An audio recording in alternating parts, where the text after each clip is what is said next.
Day 37 of the Irish Coast Cycle sees me taking the train to Cork to complete the section from Cork to Waterford, which will mean I'll have done all the way from Carlingford Lough right around to Achill and then Sligo to Belfast, almost the whole of the Irish coast.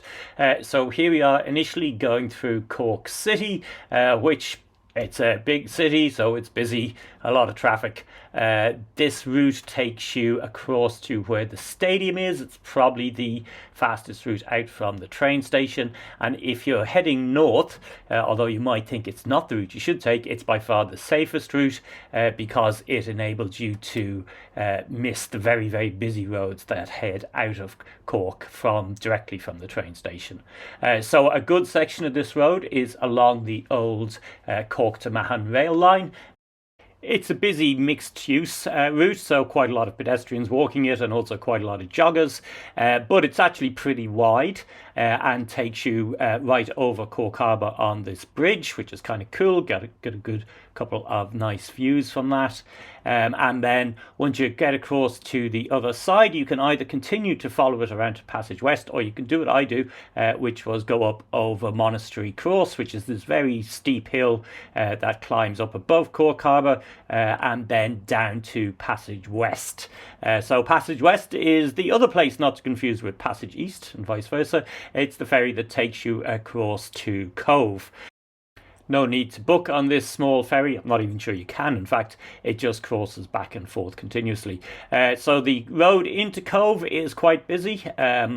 But then once you fall down from this into the town itself, which is extremely attractive, it gets a lot quieter. And we're going to be on quiet roads now for a while until we get all the way around to Fota.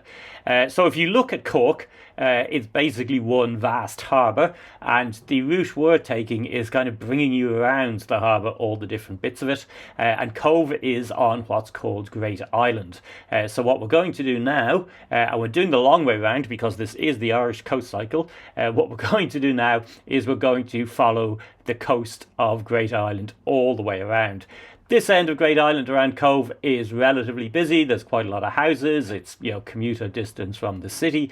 But as you get further and further along the coast and then climb up back the other side of Coscani Beach, it starts to get much more rural. And by the time you're down the far end of Great Island, it's pretty much only farms, rural roads, and as you'll see, a tractor. If you're not from Ireland and you're touring, it is worth knowing that there's a lot of agriculture, a lot of agricultural machinery on the road, and the law is fairly lax in allowing relatively young teenagers to actually drive it, turning a blind eye at times. So do keep an eye out when you're on the road for surprises on corners, like that tractor that just passed me there. I didn't see that, and unfortunately that time I didn't hear it, so I had to dive into the edge at the last minute. As we're coming back down to the estuary here, this whole water section on the right hand side is a pretty important bird sanctuary. Provides a lot of food for wading birds, and you might want to stop off towards the end of it where there's some notice boards that explain it all. A couple of kilometres on, we hit the one bit of unpleasant cycling today. We joined the regional road that's running from Cork City. That's a very busy road. There's not really a shoulder here, and you're up against the wall of Fota for a lot of it. It's only a couple of kilometres of it. You can then turn right, and we're now onto a set of back roads that are going to take us all the way to the town of Midleton.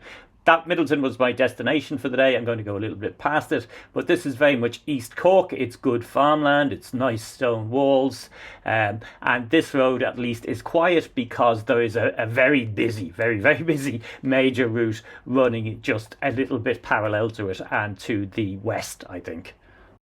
This road does get busy again as we approach Midleton, which is by now is a commuter town of Cork, so it's got fairly extensive housing around it, and the main street really jams up. It's a good place to stop though for dinner and for a pint, and to prepare myself for the last 6 or so kilometres.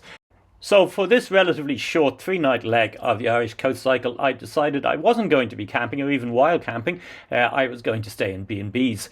Basically, I wanted to discover how much easier it is if you do that. Unfortunately, the answer is it's a whole lot easier, but it's also a whole lot more expensive, as you might imagine. There is a cycleway under construction from Midleton to Youghal, again along an old rail line. It's not open yet, however, and this route is probably a good one to take. You're now a little bit west of the main road and on a hill above it, and it's very rural sort of road, quiet, almost grass growing down the middle of this section. And now I'm going to be heading down and into my digs for the night, which is Ballynona House. And I'm going to cut to myself the following morning, telling you a little bit about the place. But I quite liked it. I'd recommend it as a stop. It's fairly affordable for what it is.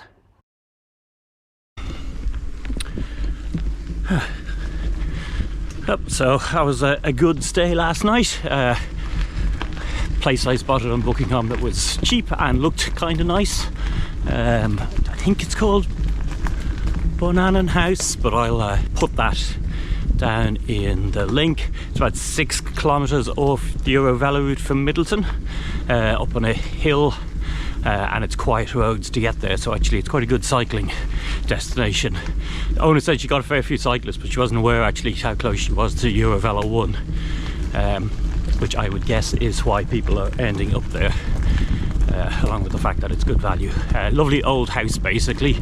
That's like many of the Irish old houses, has definitely seen better days. Although I prefer it that way. But yeah, I would recommend that if you're looking for somewhere to stay between Cork City and Waterford on your trips. So that's the 37th day of my Irish coast cycle.